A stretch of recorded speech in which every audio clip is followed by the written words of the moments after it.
we have those interests fully in mind, and we look forward to making sure that your concerns about it are addressed. Okay?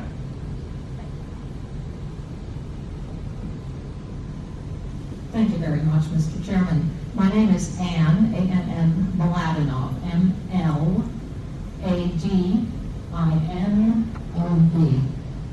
I'm representing ANC 3B. I'm sorry that we're not on the list as speakers, but our meeting in October was just last Thursday when we adopted our position on small cell technology. That was the first time we could get to it, so we didn't have a chance to make the October 5 deadline. Okay.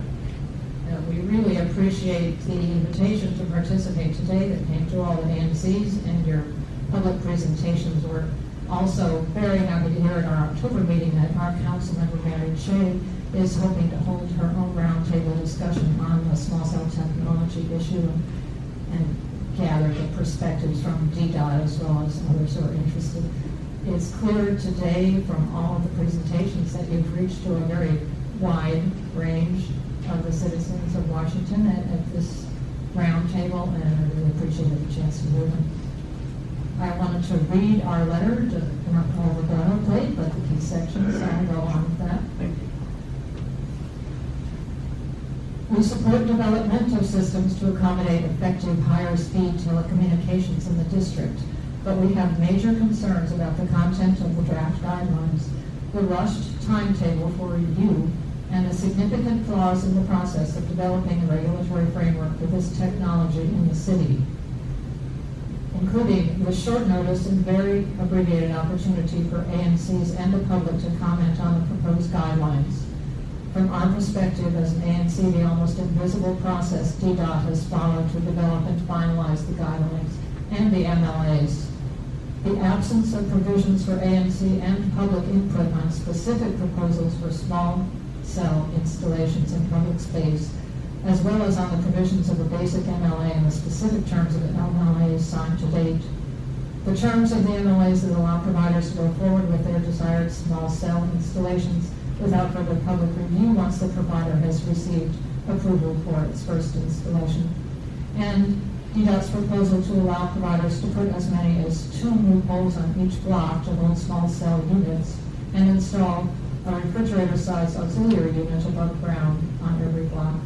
Though DDOT has recognized that shared poles, including public utility poles, could be used, and the auxiliary units could be placed underground where they would not intrude on public space and the look of the area.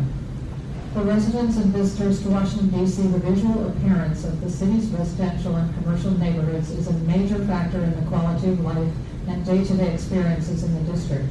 Protection of the vistas in the parks around the city, on the National Mall, and in historic districts is also essential to preserving the historic architectural and cultural heritage of the district and the nation, which is also a foundation of the region's economy and tourism.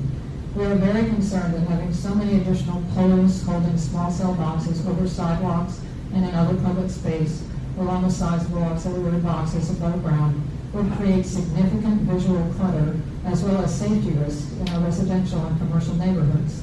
The added objects in sidewalks and public spaces would create obstacles and block sight lines for pedestrians, motorists, and those who use assistive devices, bikes, and scooters. The ANCs, community organizations, and the public in general have had very little notice of the steps being taken by DDOT to facilitate small cell technology, the design guidelines DDOT is proposing, or the changes that DDOT's proposal could mean for our communities and the health and well-being of people in the city. DDOT notified ANCs in late August about the proposed small cell technology guidelines, held one informational meeting for ANC commissioners about the proposed guidelines the first week of September, immediately after Labor Day, which was not well attended, organized a second informational meeting on September 25 after most ANCs had held their September meetings, set a deadline of October 5 for ANCs and members of the public to submit written comments, which was before most ANCs had their October meetings, and scheduled the roundtable today on October 15. That timetable has significantly reduced the chance for ANCs to participate in the process. DDOT notes in the proposed guidelines the unique nature of the district's streetscape and states that the public space enhances the quality of life for residents and visitors and also provides the foundation for the city to become a more walkable and sustainable city. but the guidelines fail to protect the unique streetscapes and public space that are so vital to the district. DDOT and its Public Space Committee have the authority for regulating the small cell technology installations in public space and must take into account these matters before adopting design guidelines and standards for governing installation of this next generation of communications technology. For all the above reasons, we strongly urge DDOT, 1, to delay consideration of the proposed guidelines until further informational meetings about the small cell technology can be held in each ward.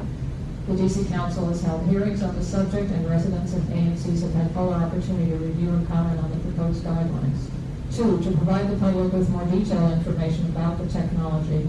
3, to analyze in greater depth and report to the public on the potential impacts of the installation of small cell technology on the city's streetscape, quality of life, and the health and well-being of the public. 4, to amend the proposed guidelines to ensure that affected ANCs and the public have at least 30 days to review and comment on each proposed installation of small cell technology in the neighborhood, and also to put in place a process to hear and respond to any ANC comments and objections to the installations.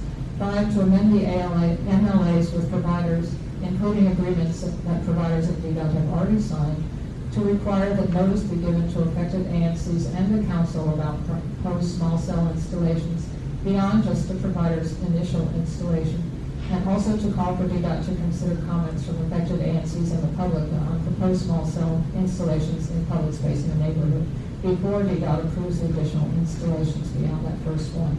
6, to require companies installing small cell technology in the district to provide additional benefits to residents such as free Wi-Fi in disadvantaged areas of the city in exchange for the permission to install their technology in public space on public utility poles.